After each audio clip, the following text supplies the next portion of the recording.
ఇది బయట చాలామంది చాలా రకాలుగా మాట్లాడుకుంటారు. అది అది సృష్టి ధర్మం. బట్ ఎందుకు లేట్ అయింది అనేది నేను మళ్ళీ చెప్పాలి. ఫస్ట్ ఒక కాలేజ్ బ్యాక్డ్రాప్లో ఒక ఖుషీ ఎక్స్టెన్షన్ లాంటి స్టోరీ.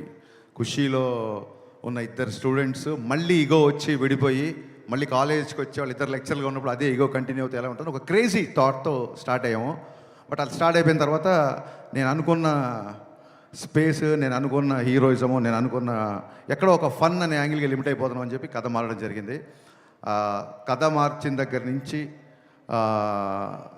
ఆ స్క్రిప్ట్ సాటిస్ఫాక్షన్గా వచ్చేంత వరకు, అండ్ మధ్యలో అది కోవిడ్ అంటారో ఇంకోటి అంటారో, వాట్ ఎవర్ రీజన్స్, ఈ సినిమా డిలే అవ్వడానికి అట్ ది సేమ్ టైం ఇందాక అందరు చెప్పారు చాలా ఫాస్ట్గా సినిమా ఫినిష్ చేసాం అంటే నేనేదో కావాలని చెప్పట్లేదు. ఈ సినిమా డిలే అవ్వడానికి నేనే రీజను. ఈ సినిమా మొన్న అంత ఫాస్ట్గా తీసాం కూడా నేనే రీజన్. సో ఈ జర్నీ మొత్తం ఒక ప్రొడ్యూసర్ ట్రావెల్ అవ్వడం అనేది అసలు మాటలు కాదు. నవీన్ గారు, రవి గారు, మీ ఇద్దరు లిటరల్గా నన్ను సినిమా ఫినిష్ అయ్యేంత వరకు, ఈ రోజుకి రేపు రిలీజ్ అయ్యేంత వరకు కూడా మీ ఇద్దరు నన్ను భుజాల మీద మోసారు సార్. భుజాల మీద అంటే మీరు లిటరల్ మీనింగ్ తీసుకోవద్దు. నవీన్ గారు, రవి గారు హైట్కి భుజాల మీద మోస్తే బ్యాలెన్స్ ఉండదు, వాళ్ళ గుండెలు పెట్టుకున్నారు. Sir, your one of the best producer. అంటే ఎనీ డైరెక్టర్కి డ్రీమ్ ప్రొడ్యూసర్ సార్ మీరు. ఇంత లేట్ అయినా సరే సినిమా సాంగ్స్ దగ్గరికి వచ్చేసరికి నేను ఒక 500 మంది డ్యాన్సర్లు నడితే వాళ్ళు 1500 మంది పెట్టుకున్నాను వాళ్ళు. నేను ఒక ఈ సైజు సెట్ అడిగితే వాళ్ళు ఈ సైజు సెట్ ఇచ్చారు. అండ్ ఆనందన్న, thank you so much. Director విజయాన్ని ఈ రేంజ్లో మ్యాగ్నిఫై చేయాలంటే it's only one and only you. And ఇందాక ఆనంద్ గారు సరిగ్గా చెప్పలేదు, మైత్రి కెరీర్లోనే ఎత్తరా కాలర్కి వేసిన సెట్ బిగ్గెస్ట్ సెట్ అండి. రోజు 1500 మందితో షూటింగ్ చేసేవాళ్ళం. ఎవరన్నా సరే లిమిటెడ్ డేట్స్ ఉన్నాయి, మనం త్వరగా ఫినిష్ చేయండి అంటారు. ఏ రోజు కూడా ఏం అడిగినా సరే ఎంత కావాలి అని అడిగారు తప్ప ఎందుకు కావాలి అని ఏ రోజు ప్రశ్నించలేదు. ప్రతి డైరెక్టర్ డ్రీమ్ ప్రొడ్యూసర్స్ అండి మైత్రి మూవీ మేకర్స్. సార్, నవీన్ గారు, రవి గారు, మీతో పరిచయం అయిన తర్వాత ఇందాక వీడియో రిలీజ్ చేశారు మనవాళ్ళు. మీ బ్యానర్లో రిలీజ్ అయిన దాదాపు ఒక 15-20 సినిమాలు ప్రీ రిలీజ్ ఈవెంట్లకు నేను వచ్చి ఉంటాను.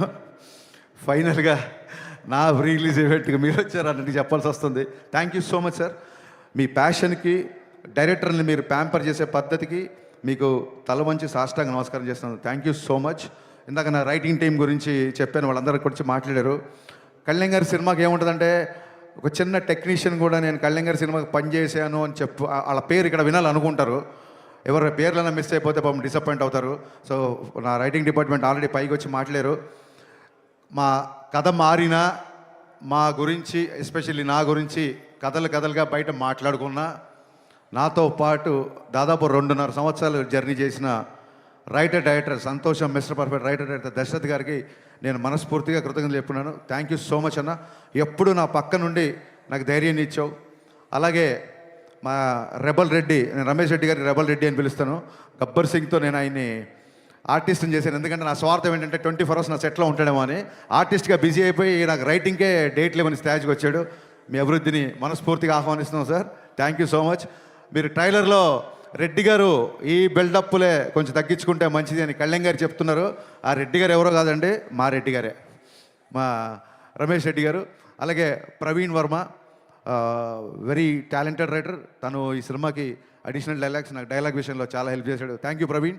అలాగే చంద్రమోహన్, నేను ఒక వెబ్ సిరీస్ ప్రొడ్యూస్ చేస్తే తను డైరెక్ట్ చేశాడు. అండ్ సార్, కళ్యాణ్ గారి సినిమా కదా, నేను మీ రైటింగ్ టీంలో జాయిన్ అవ్వచ్చా అని అన్నాడు. So Chandramohan, thank you, wonderful. నువ్వు ఇచ్చిన స్క్రీన్ ప్లే సహకారం, రచన సహకారం, thank you so much. Thanks a lot. ఇక నేను గబ్బర్ సింగ్ టైంలో చెప్పాను, ఇప్పుడు మళ్ళీ చెప్తున్నాను. స్క్రీన్ మీద నాకు పవన్ కళ్యాణ్ గారు హీరో అయితే, ఆఫ్ ద స్క్రీన్ మా దేవి శ్రీప్రసాద్ హీరోలాగా నాకు నిలబడ్డాడు. థ్యాంక్ యూ సర్జీ. ఎక్స్ట్రానరీ సాంగ్స్ ఇచ్చారు, నిజంగా కాల్ ఎగరేసుకునే మ్యూజిక్ ఇచ్చారు. Thank you so much. నేను ముందే చెప్పాను, ఆయన చాలా బిజీగా ఉన్నారు. బిజీ మూలంగానే వాళ్ళు ఇక్కడికి రాలేకపోయారు. ఆయన ఎంత బిజీగా ఉన్నారో మీరు అర్థం చేసుకోండి. అండ్ తమ్మన్ బ్యాక్గ్రౌండ్ స్కోర్ చేయడానికి కూడా సేమ్ ఇదే రీజను. మొన్న ఎత్తర కాలరా సాంగ్ రిలీజ్ చేసాము, దేవి గారు పాపం అప్పుడు కుదరలేకపోయింది. ఈరోజు కూడా ఆయనకి ఇక్కడ రావడం కుదరలేదు. సో మీకు దీన్ని బట్టి అర్థమై ఉంటుంది, మేము ఆయన టైం లైన్స్ మ్యాచ్ చేయలేక తమన్ గారు ఏమో ఆయన కళింగ్ గారు రిలీజ్ ఈవెంట్ మిస్ అవ్వాలని ఎవరు అనుకుంటారు. So it's very busy. Devi గారు thank you so much once again. Prepone చేయడం అనేది పండగలకి సినిమా తెచ్చేద్దామనో లేకపోతే ప్రొడ్యూసర్స్ గ్రీడో డైరెక్టర్స్ గ్రీడో కాదండి. It's a collective decision. ఒక్కసారి 19వ తారీఖు తెలుగు సినిమా లేదు అని చెప్పి ఇండస్ట్రీలో ఒక న్యూస్ రాగానే ఏకగ్రీవంగా డిస్ట్రిబ్యూటర్లు, బయ్యర్లు, ఎగ్జిబిటర్లు నాకు, రవి గారికి, నవీన్ గారికి ఫోన్లు కొడతానే ఉన్నారు. అది వెస్ట్ నుంచి ఎల్విఆర్ గారు అవ్వచ్చు, మా కడప నుంచి శోభన్ అవ్వచ్చు, నైజాం నుంచి రాజు గారు, శిరీష్ గారు, హరీష్ ఎక్స్ట్రానరీ డేట్ ఒక 1 వీక్ అడ్జస్ట్ అయితే థియేటర్లు అన్నీ తెలుగు సినిమాతో నిండిపోతాయని ప్రతి ఒక్కళ్ళు సార్ ఈసారి పండగ పవన్ కళ్యాణ్ గారి సినిమాతో స్టార్ట్ చేద్దామని ఇంతమంది అడిగేసరికి ఆ రోజు కూడా మేము ఎగ్జైట్ అవ్వకుండా పోస్ట్ ప్రొడక్షన్ యొక్క డీటెయిల్స్ అన్నీ తీసుకొని ఎక్కడెక్కడ వర్క్లు ఎంతెంత బ్యాలెన్స్ ఉన్నాయి కనుక్కొని ఒక డే ఆగి అందరితో డిస్కస్ చేసి నెక్స్ట్ డే అనౌన్స్ చేసామండి యాక్చువల్గా. So it's a pure Telugu industry తీసుకున్న కలెక్టివ్ డెసిషన్. సో అన్ని ఏరియాల్లో డిస్ట్రిబ్యూటర్లు, బయ్యర్లు మాకు బాగా సపోర్ట్ చేస్తున్నారు. వాళ్ళ సపోర్ట్ అలాగే ఉంటుందని మనస్ఫూర్తిగా అందరికీ థ్యాంక్స్ చెప్తున్నాను. ఈసారి ఉగాది ఉస్తాద్ ఉగాది గుర్తుపెట్టుకోండి. Thank you so much. ఇకపోతే సినిమా విషయంలో టెక్నీషియన్స్ అయిపోయిన తర్వాత అయినాక బోస్ ఆయనతో నేను 4 సినిమాలు చేశాను. Thank you Bose for being my vision and thanks for being more than cameraman brother to me.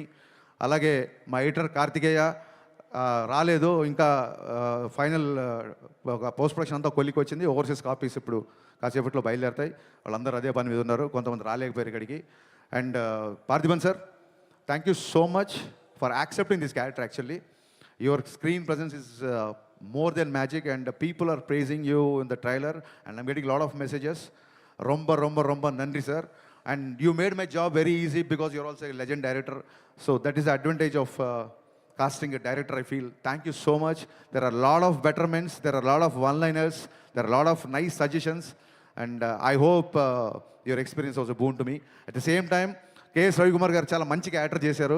The legendary director KS Ravikumar తమిళ్లో, ఆయన కూడా చాలా పెద్ద క్యారెక్టర్ చేశారు. Ravikumar sir, we are missing you in this evening. Thank you so much sir. Ravikumar గారు support నేను మరవలేను. ఆయనకి ఏదైనా సీన్ చెప్పాలని, డైలాగ్ చెప్పాలని చాలా పెద్ద డైరెక్టర్ గారు, చిన్న ఇనిబిషన్ ఉండేది. ఆయన మట్టుకు ప్రతి డైలాగు ఒక ఫుల్ స్టాప్ కామ ఆయన పలకాలన్న, బికాస్ తెలుగు కూడా కొత్త కాబట్టి ప్యూర్ ఆర్టిస్ట్ లాగా. అంత పెద్ద డైరెక్టరు నన్ను డైరెక్టర్ సార్ అని పిలిచినప్పుడు నిజంగా పులకించిపోయాను. Thank you sir, thank you so much.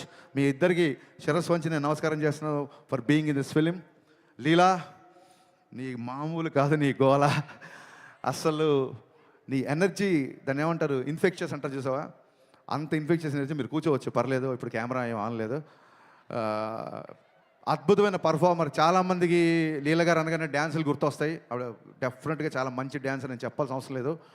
But ఎలాగో డ్యాన్సులు చూసేశారు కదా, ఆ అమ్మాయి పర్ఫార్మెన్స్ కూడా చూపిద్దామని చెప్పి ఇందులో ఒక మంచి క్యారెక్టర్ రాశాను. Very cute character. అమ్మాయి క్యారెక్టరేషన్ చాలా చాలా బాగుంటుంది. ఇందాక సుమగారు అడిగారు, సుమగారు అడిగారు, అక్క మరి నువ్వు మా హీరో గారు అప్పట్లో